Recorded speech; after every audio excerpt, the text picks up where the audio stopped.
وَفَرِحُوا بِالْحَيَاةِ الدُّنْيَا وَمَا الْحَيَاةُ الدُّنْيَا فِي الْآخِرَةِ إِلَّا۔ ترجمہ دیکھیے، اللہ رب العزت ارشاد فرماتے ہیں جنات عدن، جنات کا معنی ہے باغات، اور عدن کا معنی ہوتا ہے ہمیشہ ہمیشہ کے لیے، اس لیے اس کا ترجمہ کیا جاتا ہے ہمیشگی کے باغات۔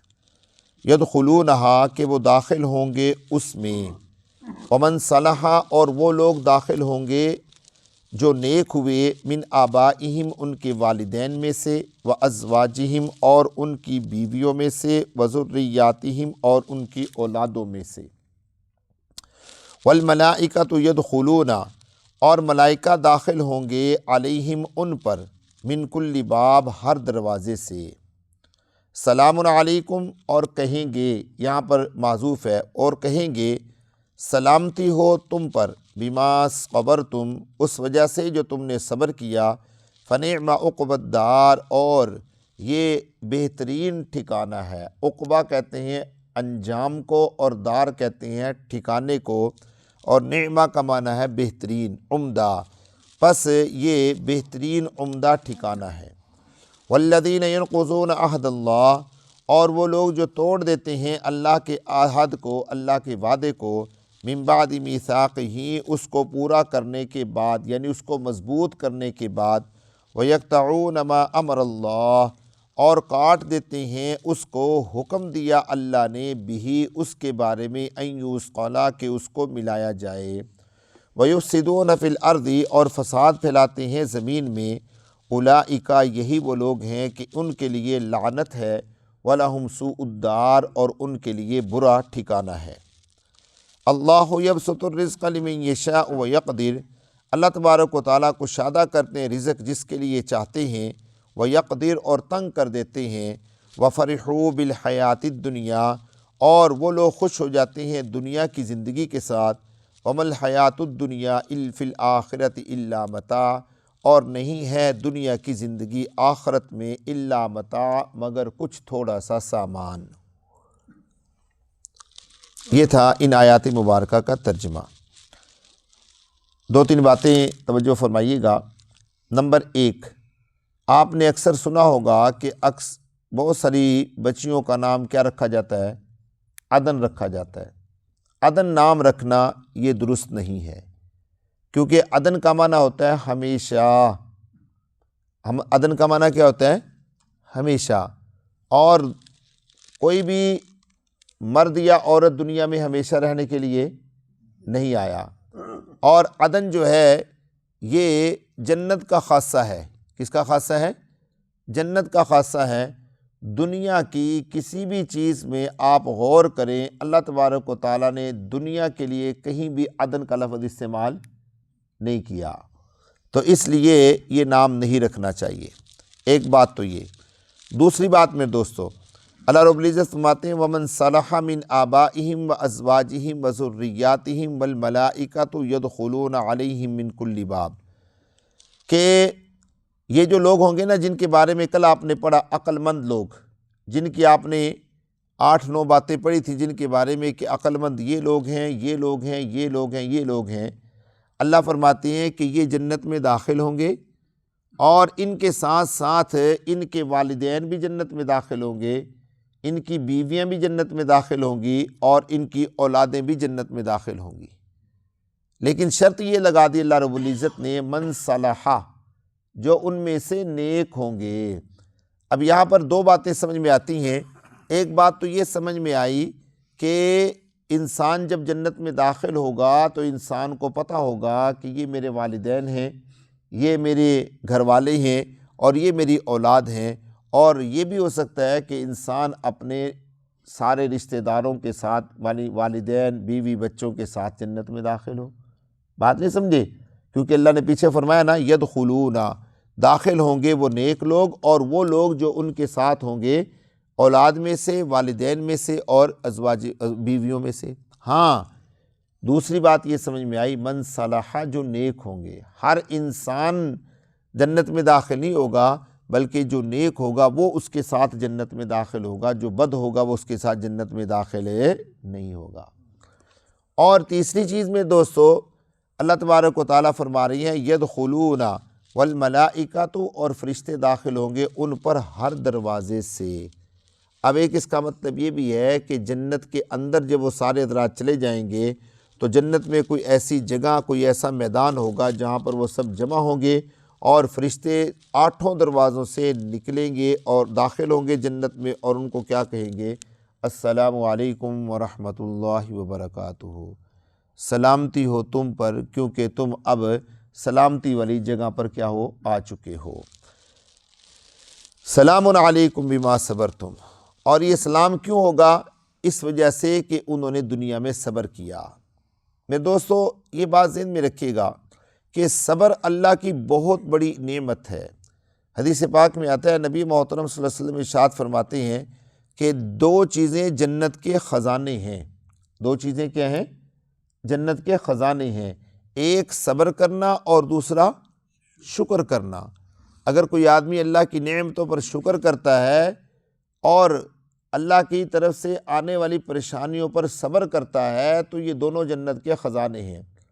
صبر بھی جنت میں سے آیا ہے اور شکر بھی جنت میں سے آیا ہے۔ ان 2 چیزوں کو اپنے اوپر لاگو کرنا چاہیے ہمیں کہ ہم ہر وقت اللہ کا شکر ادا کریں، اور اگر کوئی مصیبت، کوئی پریشانی آ جائے تو اس کے اوپر کیا کریں؟ صبر کریں۔ والذین میرے دوستو یہ تھا ان لوگوں کا تذکرہ جو پیچھے آپ نے پڑھے، عقل مند لوگوں کا تذکرہ۔ عقل مند لوگوں کی آپ نے صفات پڑھی اور ان کا ٹھکانہ اور ان کا انجام پڑھا۔ آگے اللہ رب العزت نے بے وقوف لوگوں کا تذکرہ کیا کہ بے وقوف لوگ وہ ہیں جو اللہ کے وعدے کو توڑ دیتے ہیں من بعد میثاقہ، اس کو پورا کرنے کے بعد۔ کیا تھا اللہ کا وعدہ؟ کل میں نے آپ کو بتایا تھا بھلا، عالم ارواح میں جو ہم سے اللہ نے وعدہ کیا تھا، الست بربکم، کیا میں تمہارا رب نہیں ہوں؟ کیا تم دنیا میں جا کر میری عبادت کرو گے؟ بے وقوف لوگوں نے آ کر دنیا میں اس وعدے کو کیا کر دیا؟ توڑ دیا، اللہ کی عبادت میں مصروف نہیں ہوئے۔ یہ وہ وعدہ ہے جو انہوں نے توڑ دیا۔ وَيَقْطَعُونَ مَا أَمَرَ اللَّهُ، اور قطع کر دیا انہوں نے اس کو جس کے حکم دیا اللہ رب العزت نے ملانے کا۔ اس کو کہتے ہیں قطع رحمی، صلہ رحمی اور قطع رحمی۔ اچھا یہ بات ذہن میں رکھیے گا، یہ قدرتی بات ہے کہ جو آدمی اللہ کے حقوق کو پورا نہیں کرتا وہ بندوں کے حقوق کو بھی پورا نہیں کرتا، یہ قدرتی بات ہے۔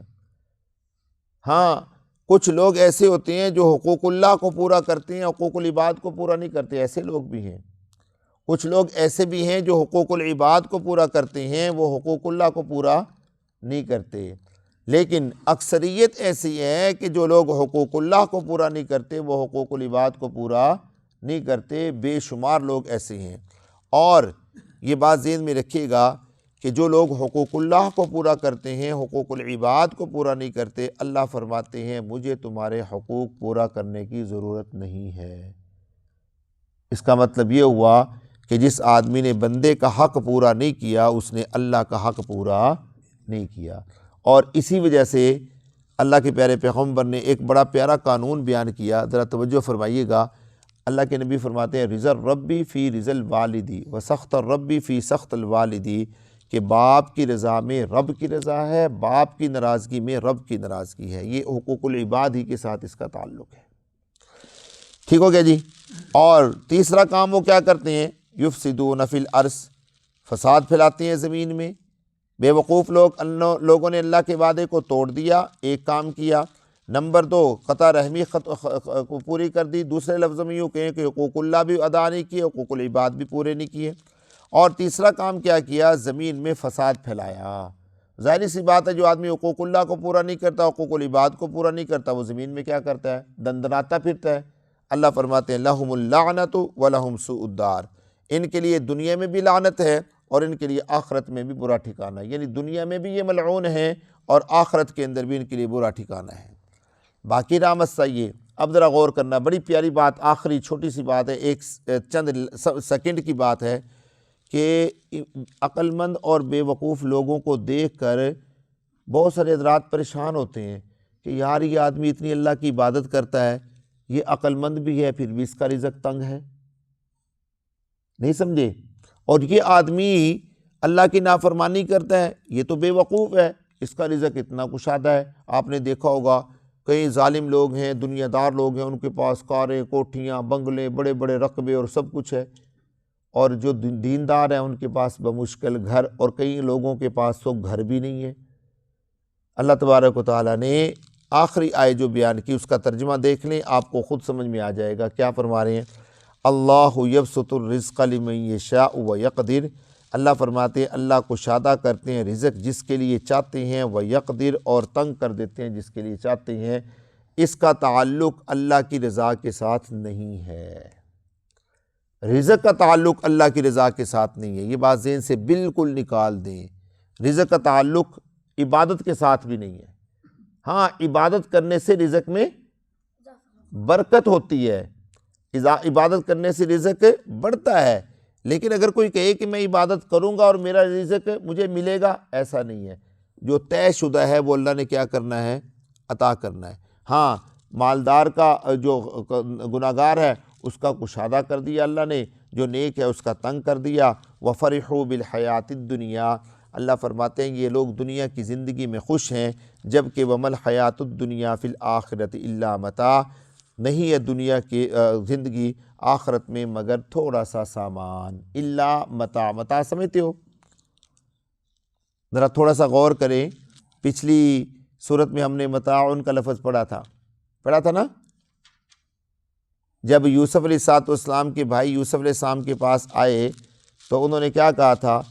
اے امیر مصر، یہ ہماری تھوڑی سی پونجی ہے۔ متاع کہتے ہیں تھوڑی سی پونجی کو، یہ پونجی ہے، ہمیں اس کے بدلے میں پوری پوری گندم دے دیجیے، ہمارے پاس یہی کچھ ہے۔